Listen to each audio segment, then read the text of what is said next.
Nyenyun pitutoh marang Hyang Widi.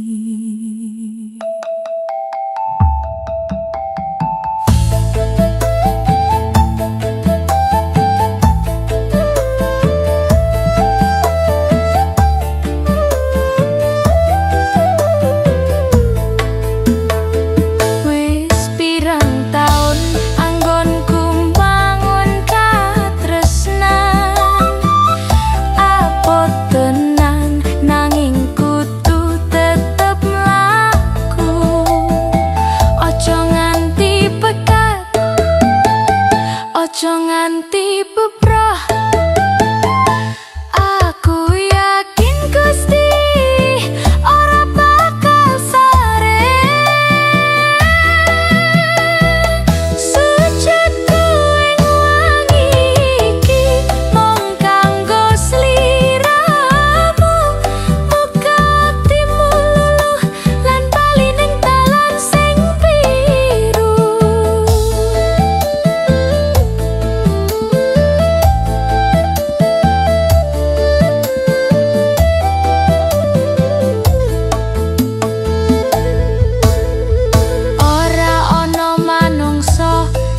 Sampurna ing donya, ayo bareng-bareng nyedak marang Gusti. Ojo nganti pekat, ojo nganti bebrah, aku yakin Gusti ora bakal sare.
Duh Gusti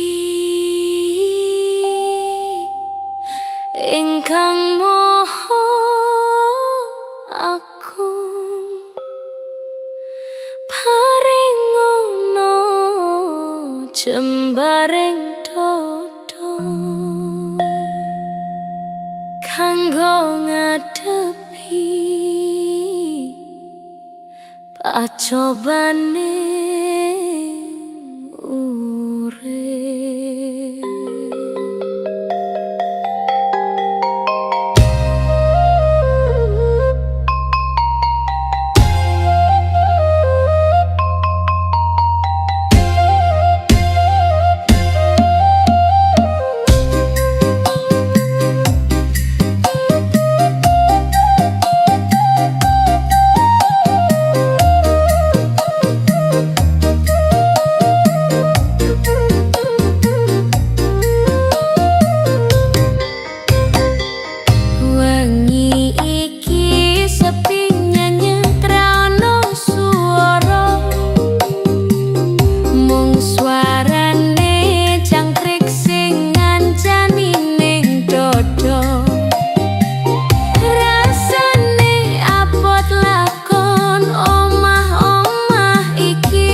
Papan sing teko sili saben dina mung iso ngelus dodo.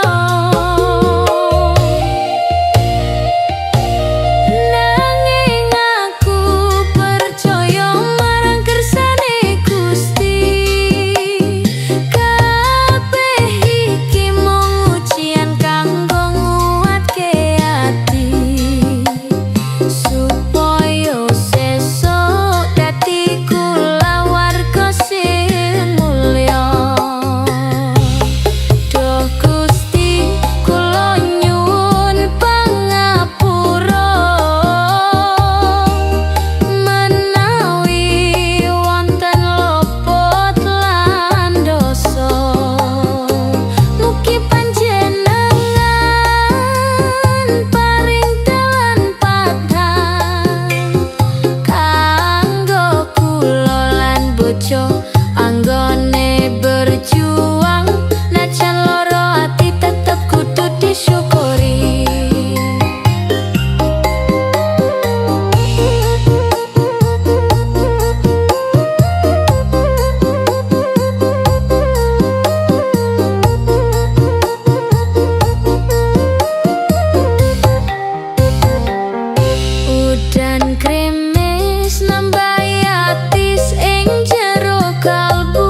Aku tetep nampa kanthi ati sing bunga, mergo katresnan dudu mung rupa lan piondo.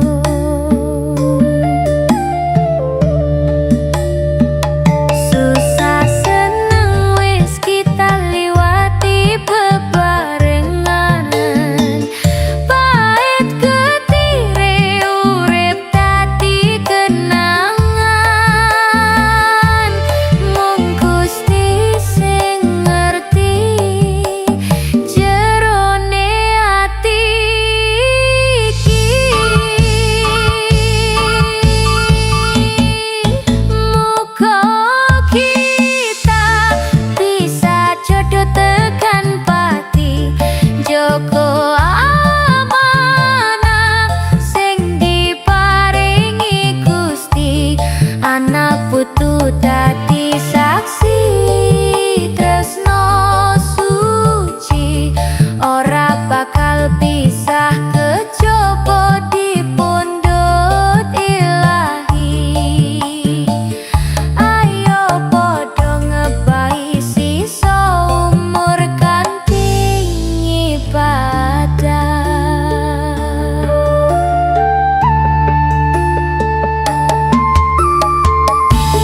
Kadang ngilati kisah anggone ngucap, gawe atimu loro lan dadi beten-beten. Aku njaluk ngapura satuluse ati, muga kowe iso ngerti lan paring pangaksami.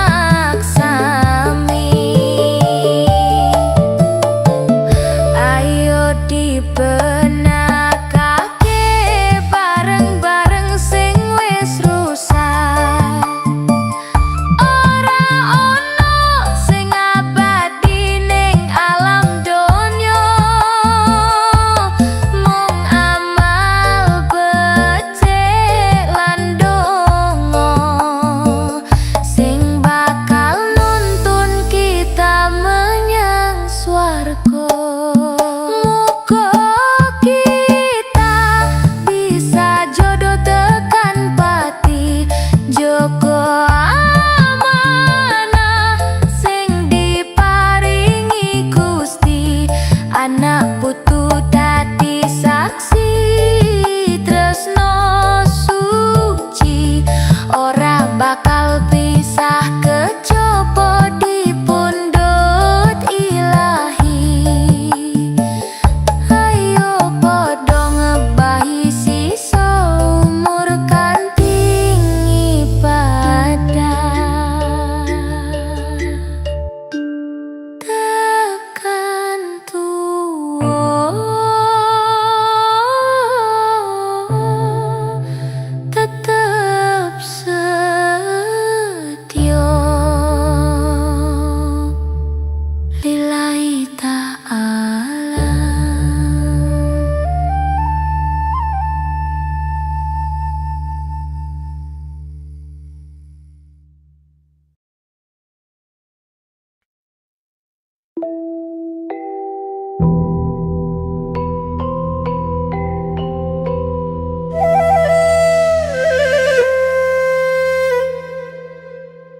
Kabeh wis dadi kinaris, manungsa mung sadar mung nglampahi pasrah sumarah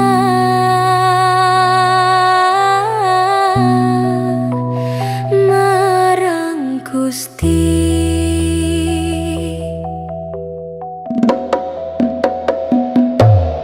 Langit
Tresno kanggo masa depan. Aku setyo ngenteni nganti kowe bali. Nanging aku kudu kuat, ora kena sambat. Iki wis dadi dalan urip sing kudu rumet, supaya rejeki sing teko dadi barokah. Jarak lan wektu dudu alangan kanggo ati sing kebak katresnan. Gusti Allah sing dadi jaminan. Duh Gusti, lindungi tiyang ingkang kula tresnani. Ing paron adoh mugi tansah diparingi rejeki. Kula ning kene mung bisa kirim pandonga, mugi slamet waras lan enggal bisa teko. Kumpul maneh karo keluarga ning desa.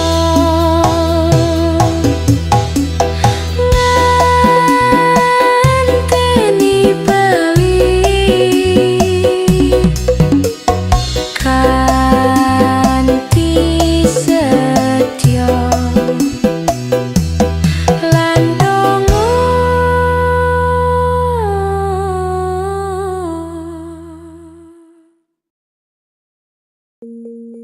Aduh Gusti, paring patenging netra, ngluriate tinggalane wong tuwa. Wong dadi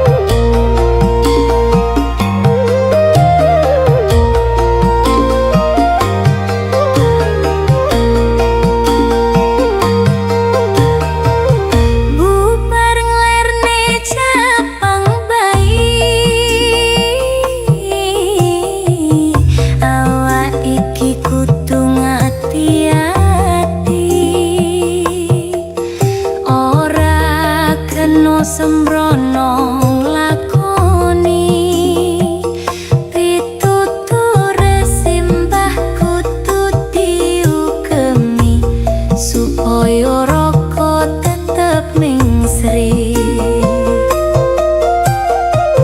Banyu bening nalesi sirah, nanging klambi aja nganti teles.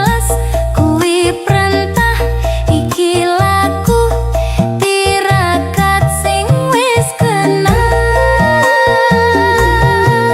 Wong iku carane njogo netra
Mugi ibu lan putra sentosa